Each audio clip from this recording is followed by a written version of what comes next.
पत्रकारों में पूरा जोश था बहन को न्याय दिलाने के लिए। अगर जोश में छोटी मोटी पत्रकार से गलती होगी तो पत्रकारों को वार्निंग देनी चाहिए थी सरकार ने। और फिर वार्निंग भी छोड़ो, वहां पे उग्रवादियों वाली धारा क्यों लगाई? पत्रकारों पर वो धारा लगा रखी है जो उग्रवादियों पे धारा लगाई जाती है, जिसमें जमानत को नहीं घंटे दिन तक। इसका मतलब प्री प्लान है सरकार की कि कुछ पत्रकारों को जेल में डाल दो, बाकी पत्रकार डर जाएंगे, वो तुम्हारे खिलाफ कुछ नहीं बोलेंगे, तारा पक्ष में बोलेंगे। ऐसा हम नहीं होने देंगे। पत्रकार साथी को सेध देंगे तो भाई हम सड़कों में उतरेंगे। राठी साहब, इस समय जो बड़ा मामला बना हुआ है, पूरे हरियाणा की नजर जिसके ऊपर है, सोशल मीडिया के कुछ पत्रकारों को, कुछ रिपोर्टर्स को अंदर भेज दिया गया है, एफआईआर दर्ज कर दी गई है मनीषा मामले में। क्या कहेंगे इस पूरे प्रकरण को लेकर? देखो ऐसे है, सरकार फेल है। मनीषा को न्याय तो सरकार दिला नहीं पाई, मुलजिमों को तो पकड़ नहीं पाई। जब कोई भी अपराधियों को न पकड़ पाना और पत्रकारों के ऊपर मुकदमे दर्ज करना, ये गलत है। पुलिस ने पहले दिन ये क्यों नहीं बताया भाई सुसाइड नोट भी है? 13 तारीख को डेड बॉडी मिली। घने क्वेश्चन है जो मैंने बार बार पूछे थे कि भाई ये क्वेश्चनों का जवाब दो। एक क्वेश्चन का जवाब नहीं दे पाए।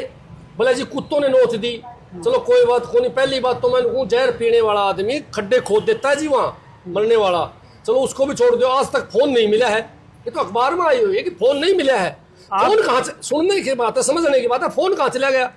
फिर जो जहर खाया है वो बोतल भी उसके पास पड़ी होनी चाहिए, वह बोतल भी नहीं मिली है, उसको भी कुत्ते उठा लेंगे।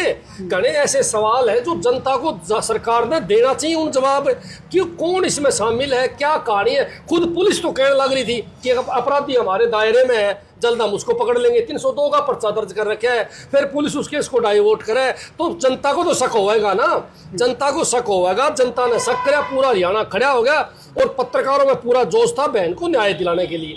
अगर जोश में छोटी मोटी पत्रकार से गलती होगी तो पत्रकारों को वार्निंग देनी चाहिए थी सरकार ने।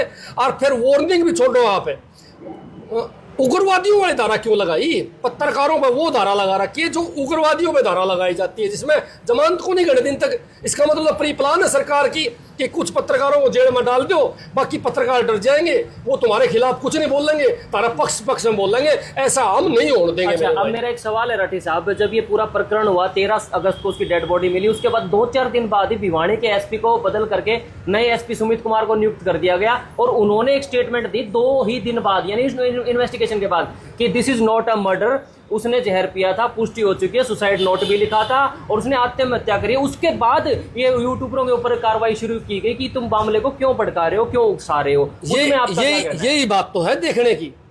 जब पहले दिन ही पुलिस को पता था कि ये आत्महत्या है, सुसाइड नोट मिल गया था पुलिस को, तो फिर एसपी की बदली करने की क्या जरूरत थी? वो एसपी सही काम कौन करे था? कहीं ना कहीं दाल में काला है। हमारे को तो शक है इस बात का कि एसपी जो है पहले वाला शायद मुलजिम के नजदीक लग लिया था और वो मानने को नहीं होगा। सरकार की घड़े आईपीएस अफसर है हरियाणा के अंदर जो नहीं मानते सरकार की, जो ईमानदारी से अपना कार्य करते हैं, तो हो सकता है वो भी उन्हीं में से हो अधिकारी और न मान्य हो, मुलजिम को पकड़ता हो और सरकार ने इसलिए बदल के दूसरा लगा दिया हो। तो जनता के सवाल है। और कांग्रेस पार्टी का एक साधारण कार्यकर्ता हूं, एक कांग्रेस पार्टी विपक्ष में बैठी है, हमारा फर्ज बनता है सरकार से सवाल पूछने का और सरकार का जवाब बनता है जवाब देने का। मेरे भाई, सबसे बड़ी बात, पत्रकारों ने कोई नहीं भड़काया। एक बात बताओ भाई, छोटी मोटी अगर बात को जोश में कह दी पत्रकार ने, ये थोड़ी उसको उठा के जेल में डाल दोगे आप? उग्रवादियों में जो धारा लगाई जाए वो धारा थोड़ी लगा दोगे आप। अगर कोई मुकदमा दर्ज करते हो तो उस हिसाब का मुकदमा दर्ज करो जो बनता है। अब मैं आपसे बड़ा ही एक स्पष्ट सवाल पूछ रहा हूँ, 2 हरफी बात पूछ रहा हूँ, आपका विवेक क्या कहता है, आपकी अंतरात्मा क्या कहती है, या आपकी नॉलेज क्या कहती है, ये मर्डर था या आत्महत्या? 1000% मेरी नॉलेज ये कह है कि दाल में काला है। और भाई साहब, मैं को नहीं, हरियाणा की पूरी जनता कहने लग रही है। आप एक बात बताओ, कौन बनेगा करोड़पति देखा हो आपने? मैंने देखा घनी एपिसोड में एक लाइफ लाइन दे अमिताभ बच्चन कि जनता से सवाल पूछो। जनता से जो सवाल पूछे 20% जनता दूसरा जवाब दे, 80% दूसरा जवाब दे, 80% के साथ आज तक वो गए हैं और एक भी सवाल गलत नहीं हुआ। इसका मतलब तो आज हरियाणा प्रदेश की 90% जनता कहती है कि मर्डर होया है, तो गलत कैसे हो उसका है भाई? हम कैसे गलत हो उसका? हमारा तो यही विवेक मानना है कि कहीं ना कहीं दाल में काला है, कोई ना कोई बड़ा सियासी आदमी इस खेल में शामिल है, इसलिए उसको बचाने के लिए सरकार सारे प्रोपगंडे करने लग रही है। मैं तो कहता सीबीआई की बजाय भी पंजाब सरकार को इसकी इंक्वायरी देनी चाहिए थी, ताकि वहां दूसरे की सरकार है और न्याय मिल सके परिवार को। पहले सिंपल धाराएं लगाई गई, उसके बाद 66 F लगाई गई, जो कि सोशल मीडिया टेररिज्म यानी सोशल मीडिया पर आतंकवाद मचाना। क्या लगता है आतंकवाद जैसी जितना शब्द और जिस तरह की धारा मजबूत लगाई गई है, जिसमें उम्र कैद तक मतलब उसको लगाई जा सकती है, तो क्या लगता है ये कितनी सही कितनी गलत है? ये सोशल मीडिया पे जो आतंकवाद की बात करते हो, ये तो उग्रवादियों पर धारा लगाई जावे, या धारा पत्रकारों पर लगाकर इस सरकार ने एक बात तो साबित कर दी कि बहुत बड़ी तानाशाही है सरकार, या सरकार चाहती है कि सारे पत्रकारों की आवाज बंद हो जाए, उनको उठा के जेल में ठोक दिया। 100% धारा गलत है, 100%।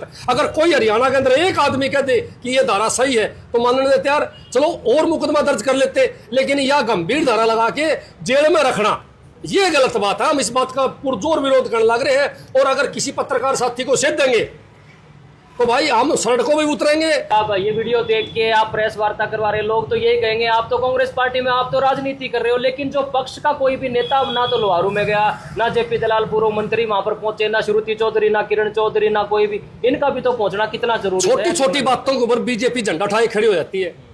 इस मामले में बीजेपी किसी नेता ने कोई ट्वीट कराया, कोई पोस्ट लिखी, कोई नेता जाके वहां उनने कही कि हम न्याय दिलाएंगे ना, किसी ने नहीं कही। ऊपर से प्रदेश अध्यक्ष का बयान आया कि भाई हम मुलजिमों को पकड़ लिया गया है। कहां पकड़ा बता भाई, एसपी से बात करके प्रदेश अध्यक्ष ने बयान दिया होगा। लेकिन इस मामले को दबाने के लिए सरकार ने एक फार्मूला अपना लिया कि जो पत्रकार हैं हरियाणा प्रदेश के, जो सच की आवाज उठाते हैं, उनको गिरफ्तार करके जेल में डालो, उनको डराओ। ये शुरुआत है।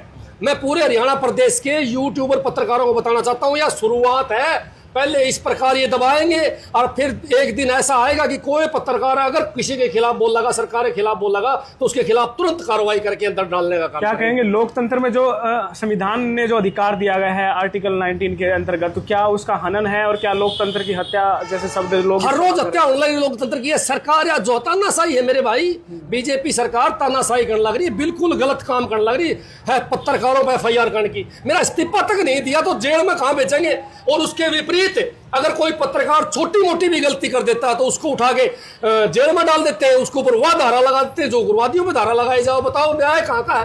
ये तो सरकार अन्याय करने लग रही है, सरकार ही गलत काम करने लग रही है, और सरकार बौखला चुकी है। इसलिए बौखलाहट में ये काम करने लग रही है कि पत्रकारों को जेल में ठोक दो ताकि कोई किसी की आवाज उठा ही नहीं पाओगा।